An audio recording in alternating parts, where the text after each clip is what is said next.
NBR. Estás en tiempo compartido.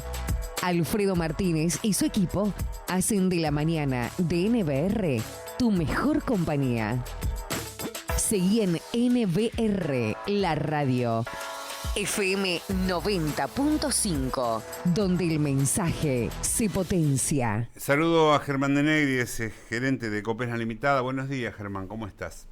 ¿Qué tal? Buen día, Alfredo. ¿Cómo estás vos, a tu equipo y toda tu audiencia? Bien, muchas gracias por atendernos. Por Empecemos por las salas velatorias, los servicios de sepelio. Supongo que a partir de un reclamo que yo vi justamente en el Facebook, alguien que decía no podemos despedir a nuestros familiares, y hace un reclamo a Copesna, cuando en realidad Copesna lo que hace es cumplimentar las leyes vigentes, las disposiciones vigentes. Sí, tal cual lo decís. A ver, no estoy ajeno de esos reclamos que se dieron a principios de esta semana, bueno, de un usuario o amigo de una persona fallecida el fin de semana. Por supuesto que el reclamo es válido bueno, tratamos de darle respuesta y por ahí, mediante esta nota, informar por ahí a personas que no saben, que no conocen, o tal vez nosotros hemos fallado en no poder llegar a todo el mundo y no todo el mundo conoce cuál es el protocolo o la dinámica que están teniendo hoy los servicios velatorios. Los servicios velatorios se están llevando a cabo. Por supuesto que esto fue a partir de diciembre próximamente, posterior al velorio de Maradona, que Sí. ya conocemos todo lo ocurrido. Bueno, a partir de ahí y en función también de reclamos y sugerencias que tuvimos, hablamos con ese momento todavía estaban operando, digamos, el comité de crisis, hablamos con ellos y con el doctor Pereira y bueno, narramos un protocolo para poder empezar a prestar algún servicio, aunque sea de manera diferenciada, y es así que se presentó al comité de crisis y en los primeros días de diciembre del año pasado lo aprobaron y a partir de allí se está aplicando ese protocolo. Por supuesto que no es la normalidad a la que veníamos acostumbrados del año 2020 para adelante, pero bueno, perdón, nada es igual, todo ha cambiado a partir de esta pandemia, ¿no? Es decir, que en este momento lo usual es un par de horas, no sé si hay un tiempo determinado.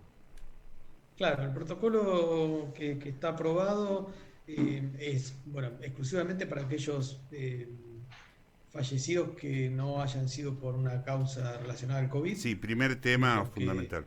ese es el primer tema a diferenciar. Si el fallecido es por una causa de COVID, no se puede hacer ningún tipo de ceremonia, digamos, de velatorio, o sea que es obligatorio que, en primer lugar, que salga el óbito del hospital en una bolsa para óbitos, se coloca en el ataúd y ese ataúd se cierra de manera hermética y se traslada directamente al cementerio. En ese caso no hay, digamos, ningún tipo de flexibilidad al respecto.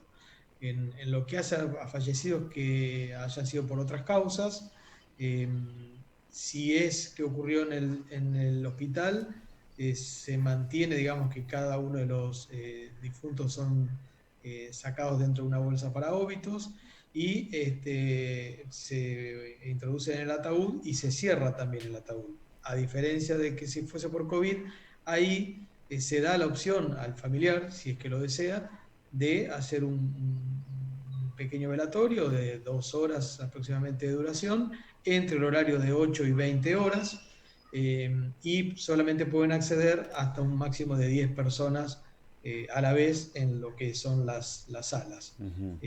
Básicamente, estas son las cuestiones fundamentales, es decir, que se pueden realizar velatorios, repito, hasta 2 horas de duración y que transcurran en el horario de 8 a 20. Por ejemplo, si una persona fallece a las 19 horas, por decir algo, y ya está cerrado en ese horario el cementerio local, bueno, se podría hacer un velatorio hasta las 20, se cierran las salas y al otro día se abren a las 8 de la mañana y se podría hacer una hora más de velatorio hasta que se trasladen los restos al cementerio, ¿no? Bien. También otra de las cuestiones a destacar es que bueno, no se hace el pase por la iglesia como se acostumbra, sino que el párroco va a la sala velatoria y le hace el responso. Me parece importante decir también que porque cuando surgen estas cuestiones inmediatamente empezamos. Pero en el velatorio de Meonis y que ayer, no sé cuándo, bueno, entonces ahí lo que juega es la responsabilidad individual. No responsabilicemos a Copesna por lo que somos responsables nosotros. Si está la posibilidad de un velatorio de 2 horas, bueno, podemos utilizar ese espacio con los protocolos vigentes o no vayamos, asumiendo cada uno la responsabilidad que le cabe, ¿no? No, por supuesto, a veces por ahí nos relajamos, si es la palabra la adecuada, y nos estamos acostumbrando a convivir un poco con este virus, y bueno, todos un poquito más nos hemos relajado. De hecho, Sí. no estamos tomando si bien tomamos las mismas medidas, no es la misma postura para contra el virus que la que hacíamos hace un año atrás, que estábamos todos metidos en casa Sí. y no queríamos salir ni a la vereda, digamos, ¿no? Todos teníamos un miedo mucho mayor. Hoy eso, Desafiamos por de otra suerte, manera. ha venido cambiando, y bueno, calculo que con el transcurso de los meses seguirá cambiando eso hasta que, bueno, en algún momento se vuelva a la normalidad de aquel entonces. Ujú. Pero bueno, por el momento sabemos que obviamente habrá gente que tal vez no le guste, o por ahí pretenda otro tipo de normalidad, pero bueno, es lo que pudimos hacer en este contexto, ¿no? Ujú. No nos olvidemos que estamos en un contexto de pandemia, y sobre todo en este momento en una segunda ola que ha sido más grave que la anterior. Entonces tenemos que ser responsables, de la actitud individual, pero también desde nuestro lado tenemos que ser responsables y no provocar, si la palabra es la correcta, un mayor riesgo de contagios, permitiendo por ahí un aforo mayor el que se pueda dentro de la sala, ¿no? Germán, a propósito de las salas velatorias, del servicio y demás, es importante recordar que cada uno de nosotros, de los que estamos adheridos al sistema, tenemos que tener los datos actualizados, familiares y demás, para evitar problemas, ¿no?, en una situación tan compleja. Sí, correcto. Es un tema, por supuesto que cuando hablamos de esto, siempre la muerte es un tema tabú, pero bueno, es parte de la vida, digo yo. Claro, La la muerte es muerte es parte de la parte de la vida, vida, ¿no? claro. Y bueno, nosotros por ahí estamos un poquito más acostumbrados porque es un tema que se maneja cotidianamente, el tema de los velatorios, de los ataúdes, pero por ahí cuando uno habla con personas, es un tema bastante complicado de llevarlo, y hay otras personas que por ahí, o jóvenes que la ven el destino o la muerte la ven muy lejano, ¿no? Entonces, a veces nos relajamos y no hacemos estos trámites que son realmente necesarios para que en el momento de que ocurra, ojalá no, podamos contar con este servicio que, que es muy bueno para Navarro, que hace ya muchos años que está impuesto y dispuesto acá por la cooperativa, y eso es muy bueno. Y bueno, es muy sencillo, simplemente con el DNI no tenemos que hacer otra cosa, después todo se resuelve, lo resuelven los mismos empleados del sector, así que lo único que tenemos que hacer es mantener la declaración jurada actualizada, y eso es lo que les pedimos para que no ocurra, digamos, un mal momento En un mal momento, en la un mal situación momento, que, otro mal claro, momento. exacto, nos sumemos. Entonces, teniendo todo, que es un trámite muy sencillo, incluso se puede a través de la página web chequear cuál es el estado hoy de esa declaración jurada, y si no, se viene acá con copia de los DNI de los familiares, y con eso se actualiza la declaración jurada. No es mucho más que eso. Tal vez haya alguna problemática mayor cuando por ahí todavía la persona que está abonando el servicio no es titular de ese servicio. Eso también hay que tenerlo en cuenta.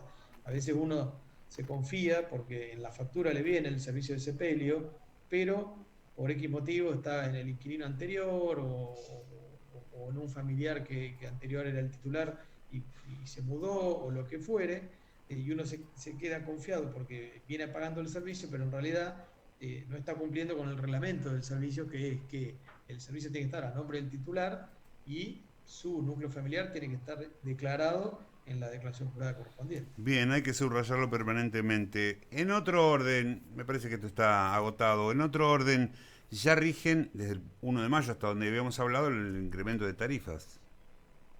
Sí, correcto. En realidad rigen a partir del 21 de abril, que fue el día que se publicaron las tarifas en el boletín oficial, y bueno, tiene esa incidencia, digamos, en todos los consumos registrados a partir del 21 de abril van a abonar la nueva tarifa. Va a haber casos, por ejemplo, nosotros, un lugar que se tome el estado del 1 de abril al 30 de abril.